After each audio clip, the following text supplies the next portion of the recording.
গল্পের নাম শোকপাতার বিষণ্ণ, লেখা জেরিন আক্তার নিপা, পর্ব সংখ্যা 28। শিমুলকে দেখে আশা গালাগাল দিতে যাচ্ছিল। রাগে মাথা ফেটে যাচ্ছে তার।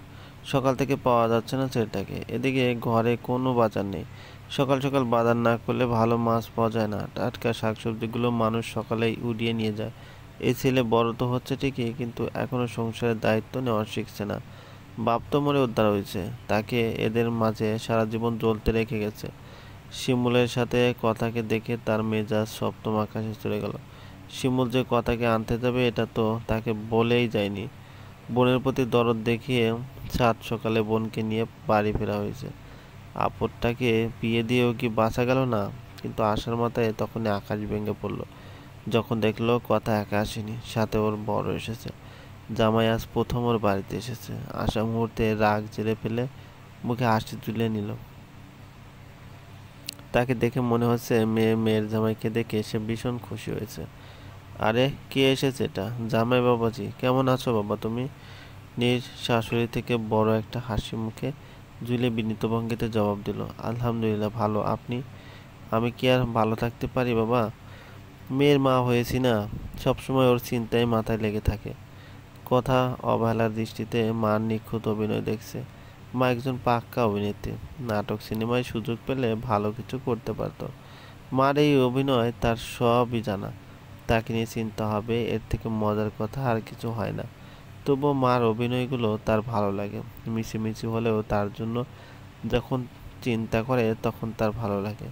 শিমুলকে কাল রাতে বলেছিলাম কথাকে গিয়ে নিয়ে আয়, মেয়েটার জন্য মন কাঁদছে।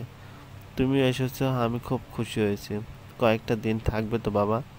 নীর জবাব দেবার আগে কথা বলল, ওনার হাতে এত বড় ব্যাগটা দেখতে পারছো না? এত বড় ব্যাগ নিয়ে এসেছি, কয়দিন থাকবো কল্পনা করো। আশার মুখটা কালো হতে গিয়েও সামলে নিল সে।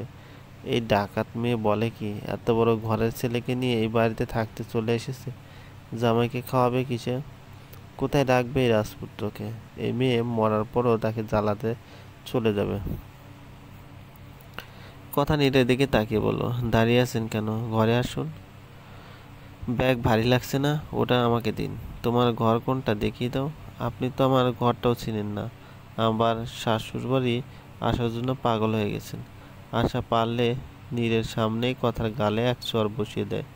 এটা কিভাবে কথা বলছে জামাইয়ের সাথে? তাড়াহুড়ো করে সে বলে উঠল, যাও বাবা, ঘরে যাও, এটা তোমারই তো বাড়ি। যতদিন থাকবে নিজের বাড়ি ঘর মনে করেই থাকবে। তুমি আমার বড় ছেলে বাবা, তোমাকে আমি মেয়ের জামাইয়ের থেকেও বেশি চেনো করি। কতদিন পর নিজের ঘরে এসেছো কথা। নিজের ঘরটা ভাঙাচোরা ছোট পায়রার খোপ হতে পারে, কিন্তু এখানে এলে যে শান্তি মিলে তা পৃথিবীর অন্য কোথাও নেই।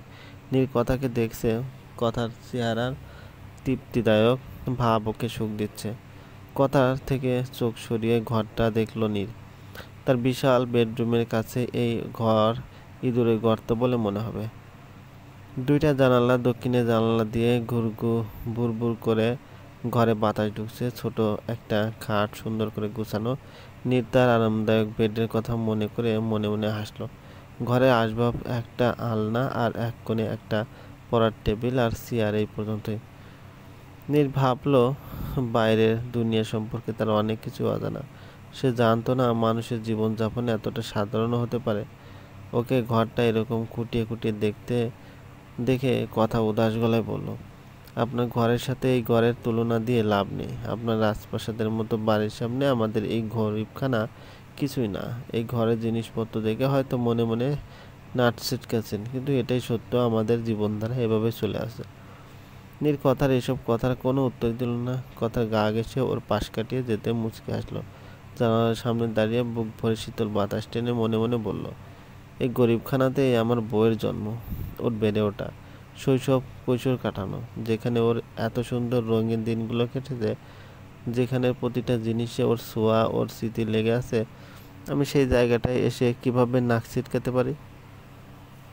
কথা তীক্ষ্ণ চোখে নীরকে দেখছে, মনে মনে ভাবছে। হাবভাব দেখে তো মনে হচ্ছে শ্বশুরবাড়ি ওনার ভীষণ মনে ধরেছে, কিন্তু বাঁচাধন দুইটা দিন এখানে কাটিয়েই দেখো না, তখনই বুঝতে পারবে তোলার বিছানা ছেড়ে এই শক্ত তক্তা পোষে ঘুমানো কত কঠিন। তার উপর রাতের বেলা ইলেকট্রিসিটি চলে গেলে তো সোনায় সোহাগা হয়ে যাবে।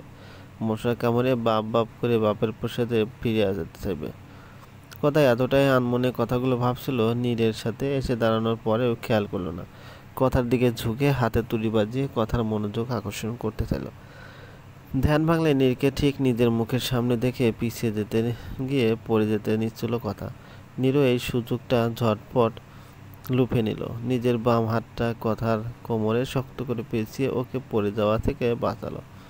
কথা বাকশক্তি হারিয়ে ফেলে ফ্যালফ্যাল চোখে নীরকে দেখছে। নীর মুচকি হেসে বলল, সাবধানে চলাফেরা করবে তো? অবশ্য আমি তোমাকে ছাড়বো না। ভয় নেই, আমার সাথে থাকলে তুমি কোথাও পড়বে না। কথা আদো পড়া অবস্থায় বেঁকে নীরে ভাউডারে ঝুলে আছে। নীরের চোখের দিকে অপলক চেয়ে আছে সে। নীর কথাকে কতটা চমকে দিয়েছে বুঝতে পেরে চোখ টিপে হেসে ফেলল। বোনকে যে নিয়ে এসেছিস, ঘরে একটা বাজার নেই, আমার হাতে টাকা নেই, বোনকে কি এখন বাতাস খেয়ে রাখবে? তাই বলে আপু নিজের বাড়িতে আসবে না? আসবে, কিন্তু আমার কাছে তো আর টাকার গাছ নেই যে ওই গাছ থেকে টাকা পেরে তোদের ভাই বোনদের বসিয়ে বসিয়ে খাওয়াবো। সাথে জামাই এসেছে, ওর সামনে কি আমরা যা খাই তা দিতে পারবো? আশা চাপা গলায় ছেলের সাথে তর্ক চালিয়ে যাচ্ছিলেন। সে কি করবে বুঝতে পারছে না। গতবার তো কথার সাথে বিয়াই পুরো বাজারই উঠিয়ে দিয়েছিল। এবার নিজের ছেলেও এসেছে, এটা জেনে ওদের খালি হাতে পাঠিয়ে দিল। বিয়ার এই আক্কেল! কাকি, আশা কাকি!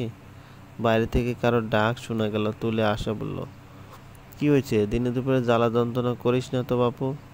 শুনে যাও কাকুই, জরুরি কথা আছে। আশা ঘর থেকে বেরিয়ে এলো। পাড়ার এক ছেলে উঠানে দাঁড়িয়ে ওকে ডাকছে। তোদের আর জরুরি কথা কি? কথা এসেছে কিনা এটাই জানতে এসেছিস তো? কথা এসেছে, কিন্তু এখন ডাকা যাবে না ওকে। জামাই এসেছে ওর সাথে। আমি জানি কথা আপু এসেছে, এই জন্য ডাকছি না তোমাকে। তোমাকে একজন লোক খুঁজছে, মোড়ে দাঁড়িয়ে আছে সে, তোমাকে যেতে বলেছে। আশার বিরক্তির সীমা রইল না। তাকে আবার কে খুঁজছে? মানুষের খেয়ে দিয়ে কাজ কাম নাই নাকি? এখন যেতে পারবো না। যে আমাকে খুঁজুক, বলে দে আমি বাড়িতে নেই। আশা ভেবেছে সে যাদের থেকে টাকা ধার নিয়েছে হয়তো তাদের কেউ এসেছে, কিন্তু বাড়ি না এসে গলির মোড়ে দাঁড়িয়ে থেকে তাকে ডাকার মানে কি? পরক্ষণে মনে পড়লো বাড়িতে জামা এসেছে, শুনেছে না তো? আশা গিয়ে দেখলো নাহিদ চৌধুরীর ম্যানেজার দাঁড়িয়ে আছে। অবাক না হয়ে পারল না সে। আপনি এখানে দাঁড়িয়েছেন কেন? নীর স্যার আপনাদের বাড়িতে আছে তাই চাইনি। কিন্তু আমাকে ডেকেছেন কেন? ম্যানেজার প্যান্টের পকেট থেকে একটি কসকস টাকার বান্ডিল বের করে আশার দিকে এগিয়ে দিয়ে বলল, এটা রাখুন। কেউ দেখে ফেলার আগে আশা টাকার বান্ডিলটা ছো মেরে নিজের কাছে নিয়ে নিল। শাড়ির আঁচলের আড়ালে লুকিয়ে ফেললো সেটাকে। আমি এখন আসি। শিমুল সবটাই দেখলো।